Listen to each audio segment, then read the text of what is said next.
Look at this slab of ice.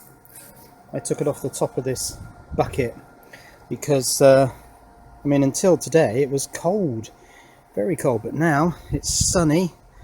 Got full sun on that panel, and down here on the power wall, full sun. I don't think either of the charge controllers is modulating.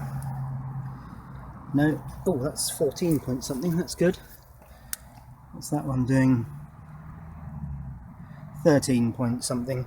In fact, I want to change that wire because the link wire between these two systems is copper coated aluminium, and I changed this one to pure copper. It's not very thick, but it is copper. It's probably a few milliohms, whereas this one's probably a few tens or even hundreds of milliohms. So I've made it already, so it's just a case of swapping it over. Let's head into the shed. I'll shut the door to keep the heat in. It's very warm in here actually. What's the temperature? Oh yes, a very balmy 27 degrees Celsius. It's positively Mediterranean in here. I got the three L3 Antminers running. They're very profitable at the moment, I think because of crypto being generally up. They're actually earning more than they're burning at the moment, so having them running is actually making a profit. So there's no reason not to run them. But of course it means it gets very warm in here. I suppose I could leave the door open. Right, here's my piece of cable. It's cut to length, and it's got the 8mm connectors on the ends all done. Let's put it in place.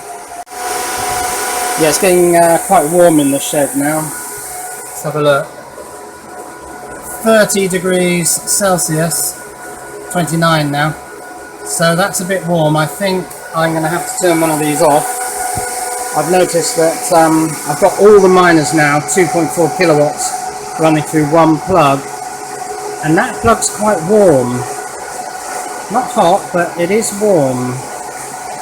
That's the moulded plug that came with the little smart USB power extension cord thing. So let's turn this one off.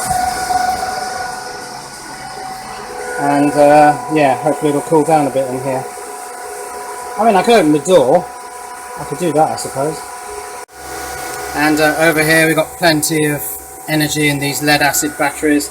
There are three now, the one that's inside this car starting pack, and these two, that's 12.9 volts. Let's go and take a look at the power fence. And I'll leave the shed door open just for a little while to allow it to cool down in there. And there's my new copper wire linking the two batteries that currently have charge controllers together. This one over here just needs the charge controller. I need to take a look at that because I wasn't entirely happy with it. Get that fitted and then everything's done.